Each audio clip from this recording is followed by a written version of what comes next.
Hello प्यारे बच्चों, कैसे हैं आप सब लोग।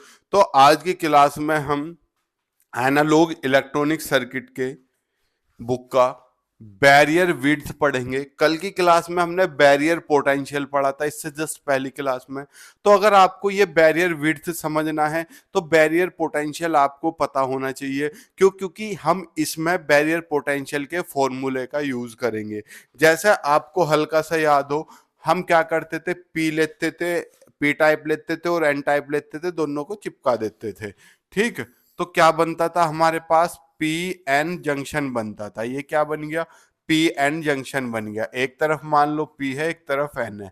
पी में क्या होते थे चांद मेरे, पी में होते थे होल्स। याद है इतना तो? ठीक। एन में क्या होते थे, एन में होते थे इलेक्ट्रॉन्स। इतना आशा करता हूं आपको याद होगा। ये तो 12वीं क्लास की बातें हैं, आपने पढ़ी होंगी। ठीक। अब जो आपका होल्स होता है, होल्स के साथ में दाता या गिराही कौन जुड़े हुए होते हैं, मुझे बताओ। सर नेगेटिव है तो गिराही होंगे, क्योंकि होल्स का काम ही ग्रहण करना है। और इनके साथ दाता आयन जुड़े हुए होते हैं। सर ये डिटेल में बताओ, कल की क्लास में मैंने आपको डिटेल में समझाया था। अब उसमें विक्षोभ के कारण, थर्मल एग्रीगेशन के कारण क्या होता है, इलेक्ट्रॉन कोटर की तरफ भागते हैं। और जैसे इलेक्ट्रॉन कोटर में मिलता है, ये एक दूसरे को खत्म कर देते हैं। क्या कर देते हैं, खत्म। लो, इन्होंने क्या करा, इलेक्ट्रॉन और कोटर ने एक दूसरे को खत्म कर दिया।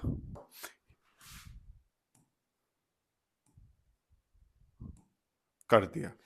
यहां पे क्या बचे, एक तरफ धन आयन बने, एक तरफ ऋण आयन, पॉजिटिव आयन और नेगेटिव आयन। जिस वजह से यहाँ पे एक विभव उत्पन्न हो जाता है, जिसकी दिशा प्लस से माइनस की तरफ होती है, जिसे हम विभव प्राचीर बोलते हैं या पोटेंशियल बैरियर।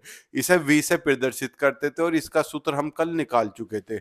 हमने कल जब प्रूफ करवाया था तो यहाँ x1 मानना था, यहाँ पे 0 मानना था, यहाँ पे x2 मानना था, यानी कि 0 से x1।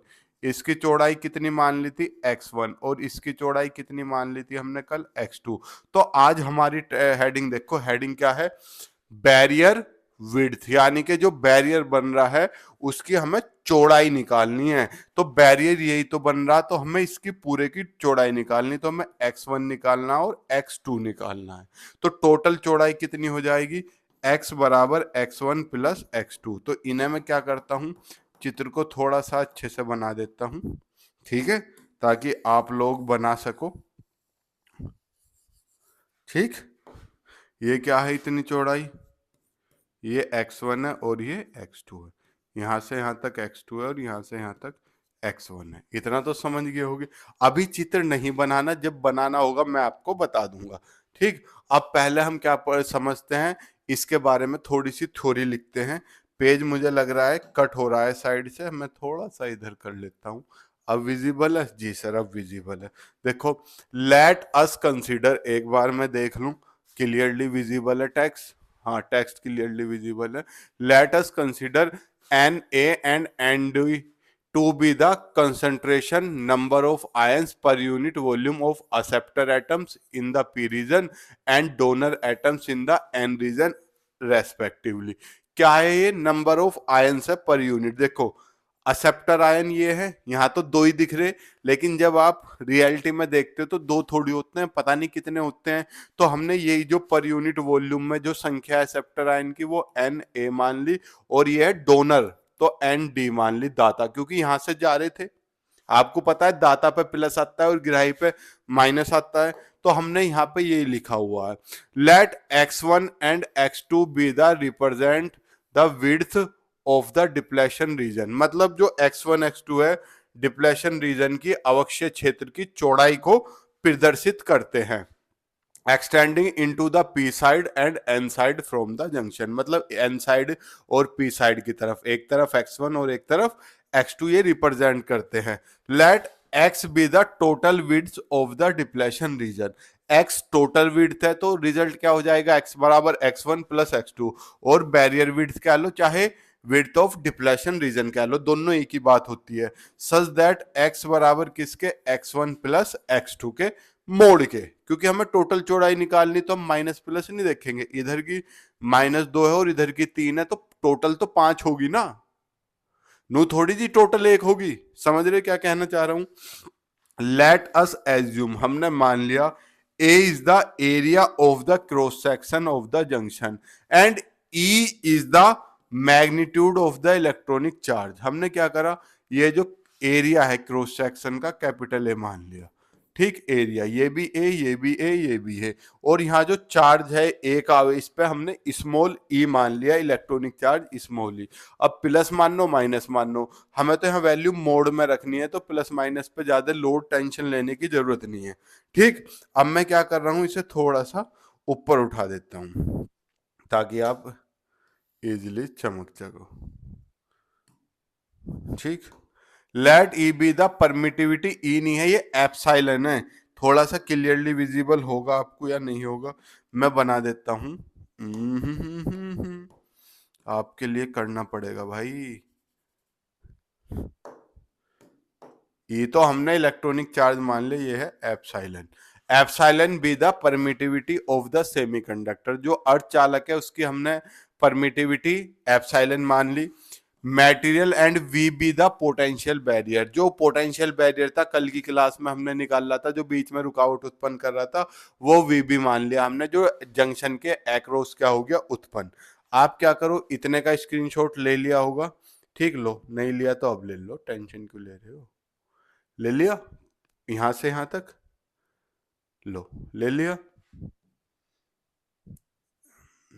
ले लो, ले लिया। अब इस चित्र का ले लो, ले लिया। अब यहां देखो, since the PN junction diode has a whole remains electrically neutral, मतलब पीएन जंक्शन डायोड जो है, आप हाथ लगाओगे करंट थोड़ी मारेगा चांद मेरे, वो तो न्यूट्रल है, ठीक। तो the total negative charge of the immobile ions, यानी कि जो इमोबाइल आयन है प्लस और माइनस वे एक जगह रुकते हैं। देखो चित्र में देखो, चल क्या रहे हैं, इलेक्ट्रॉन्स और होल्स। ये आयंस तो अपनी जगह पे ही रुके हैं, तो इन्हें इमोबाइल आयन बोलते हैं, मतलब अस्थिर आयन, ठीक। In the P region must be equal to the total positive charge on the immobile ion in the N region, यानी कि जो ये आयन है पी रीजन पे, इन पे जो चार्ज है, जो एन रीजन में आयन है उन पे जो चार्ज है वो टोटल क्या होगा, सेम होगा। तभी तो वो आप पे पीएन जो जंक्शन है वो करंट नहीं मार रहा। अगर करंट मारता तो इसका मतलब वो इलेक्ट्रिकली न्यूट्रल नहीं है, ये इलेक्ट्रिकली न्यूट्रल है। इसका मतलब हम कह रहे हैं therefore we can write total charge on the P side is equal to the total charge on N side, मतलब जितना चार्ज पी साइड पे है उतना ही एन साइड पे है। तो टोटल चार्ज दिखाना, ध्यान से सुनना, नहीं तो कंफ्यूज हो जाओगे। देखो हमने मानना एन ए जो एटम है पर यूनिट वॉल्यूम में, पर यूनिट वॉल्यूम में, एक यूनिट वॉल्यूम में जो डेंसिटी है वो एन ए है। 2 यूनिट में कितनी होगी, 2Na। वॉल्यूम वी में कितनी होगी, VNA, यही तो होगी। अब 3 में कितनी होगी, 3Na। आयतन हमने V मान लिया, कितनी होगी, VNA।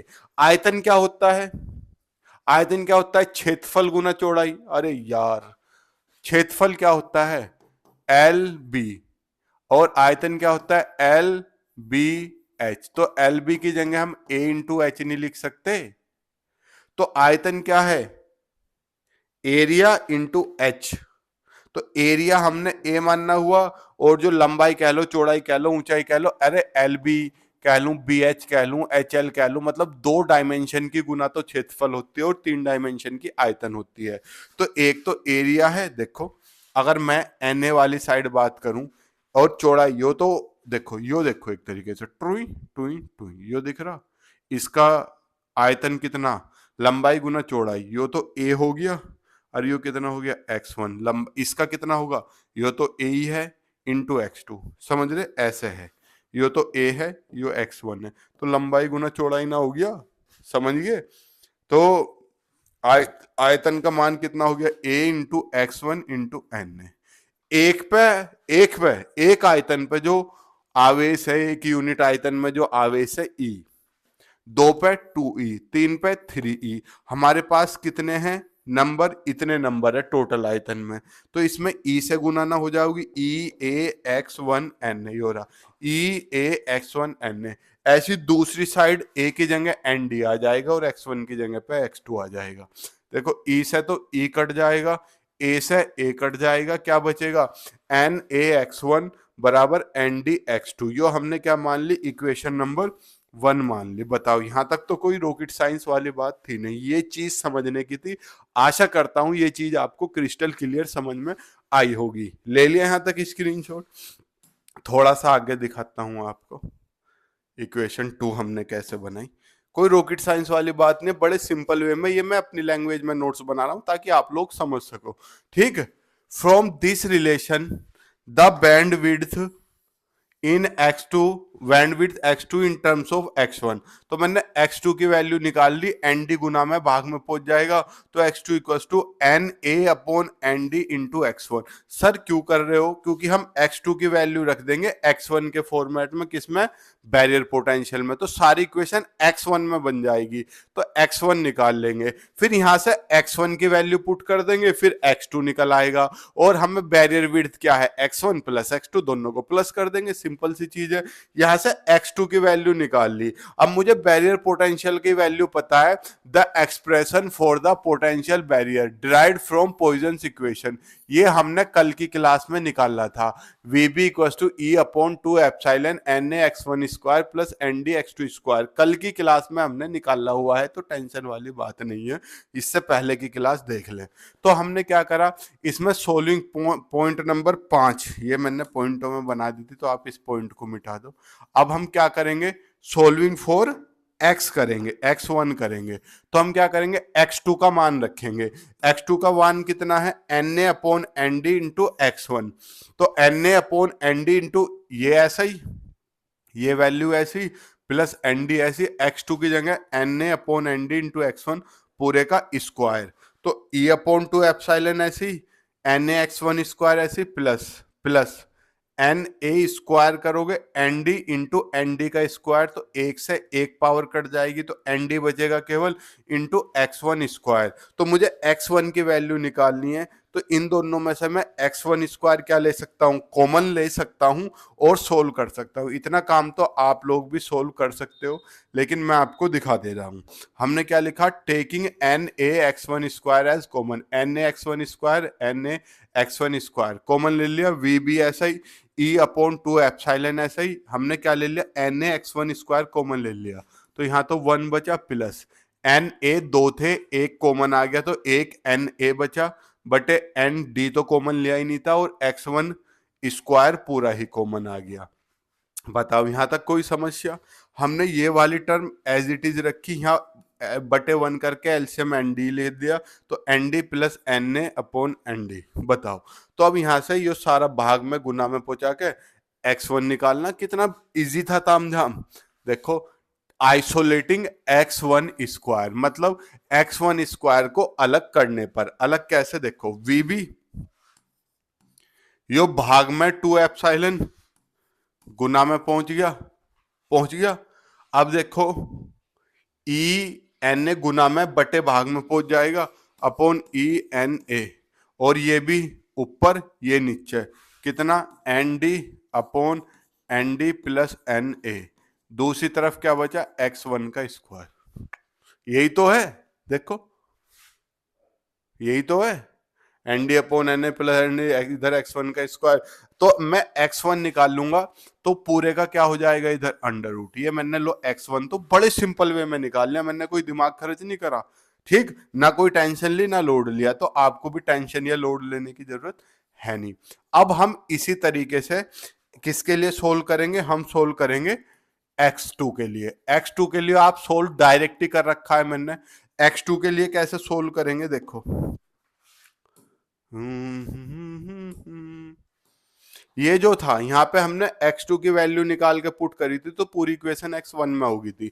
अब हम x1 की वैल्यू पुट निकाल लेंगे, तो x1 की वैल्यू क्या होगी, N D upon N A into x2, और पूरे में पुट कर देंगे। एक तो तरीका यो है, दूसरा सिंपल और वाजिब तरीका मैं आपको बताऊं, सबसे बेसिक तरीका, ठीक, यहां से x1 की वैल्यू निकाल ली, जब आप इसमें पुट करोगे तो 2 constant, E constant, V B constant, देखो x2 की वैल्यू क्या आई थी, x2 की वैल्यू आई थी N A upon N D into x1। देखो एन ए की जगह तो एन डी आ गया, और एन डी की जगह पे एन ए, दोनों की जगह बदल दो। देखो एन डी की जगह तो एन ए आ गया, एन ए की जगह पे एन डी, यहाँ एन ए की जगह पे एन डी और एन डी की जगह पे एन ए। ये तो N A plus N D, इनसे तो कोई फर्क पड़ना ही नहीं, ना तो एन डी की जगह एन ए आ गया और एन ए की जगह पे एन डी। बाकी चीजें ऐसी सिमिलरली करके लिख सकते हो आप, समझ गए? सिमिलरली करके आपको ज्यादा कीड़ा है, आप सोल्व करके कर लो, इसमें ए उसमें वैल्यू रख के वीबी में, आपकी इच्छा है। मैंने तो सिमिलरली सिंपल वे में कर दिया, ये x2 आ गया। अब आप बैरियर विड्थ 2 मिनट में निकाल सकते हो, x1 प्लस x2, ये कर दिया मैंने। लो फाइनल एक्सप्रेशन, ये मैंने पॉइंट बनाए हुए थे, ठीक है। लो जी फाइनल एक्सप्रेशन हम निकाल देंगे। अब फाइनल एक्सप्रेशन क्या कहता है, total barrier width x, adding equation 4 and 5 x1 plus x2 and simplify the algebraic terms we get, मतलब सेम ही है भाई साहब, ये बच जाएगा। लो सर नहीं, हमें तो सेम सोल्व करके दिखाओ, देखो दिखाता हूं, क्यों घबरा रहे हो। x1 प्लस x2 प्लस करूंगा, सिंपल सा। देखो इसमें 2 एप्सिलॉन नोट वीबी, 2 एप्सिलॉन नोट वीबी कॉमन, तो यहां कर रहा हूं x बराबर x1 प्लस x2। देखो पूरे पे अंडर रूट चढ़ा रहने देते हैं, क्या 2 एप्सिलॉन वीबी, 2 एप्सिलॉन वीबी कॉमन, बटे में ई बी कॉमन, बटे में ई बी कॉमन, और क्या कॉमन है, N A plus N D, N A plus N D, N A plus N D common. क्या बचा यहां, तो 2 E epsilon V B upon E N D बचा ऊपर तो, और नीचे एन ए बचा, एन डी बटे एन ए, प्लस यहां क्या बचा, N A upon N D, यही तो बचा। अब एलसीएम लेके इसे सोल्व करोगे तो क्या हो जाएगा, एन डी एन ए का स्क्वायर, फिर ये कट जाएंगे और कटने के बाद सोल्व करके हमारे पास क्या वैल्यू बचेगी, ये। और कमाल देखो, इन्होंने तो काट के सिंपल ही कर रखा, यहीं छोड़ रखा, यहीं छोड़ रखा, चांद मेरे यहीं छोड़ रखा, तो घबराने की बात है ही नहीं। यहाँ देखो कैल्शियम आ गया, N A into N D LCM, तो क्या बचा, एन डी का स्क्वायर प्लस एन ए का स्क्वायर। अब इसे सोल्व कर लो, ठीक। क्यों इतनी टेंशन ले रहे हो, पर इतनी टेंशन में जाना क्यों है, डायरेक्ट ही लिख देना, ठीक है। जब हमने डायरेक्ट लिख दिया तो आप भी डायरेक्ट ही लिखना, घबराने वाली कोई भी बात नहीं है, फुल मार्क्स मिलेंगे, तो आपको टेंशन नहीं लेनी। ये देखो डायरेक्ट ही लिख दिया हमने, टेंशन खत्म, ठीक। ये हमारे पास x की फाइनल वैल्यू आ गई है। मिलते हैं हम आपसे नेक्स्ट क्लास में नेक्स्ट टॉपिक के साथ। वीडियो अच्छी लगे तो लाइक शेयर सब्सक्राइब किया करो, ये थोड़े से टफ टॉपिक है, आपको इजी वे में समझाने की कोशिश करी जा रही है, ठीक है। मिलते हैं आपसे नेक्स्ट क्लास में, तब तक के लिए जय हिंद, जय भारत, प्रणाम, शुभ संध्या।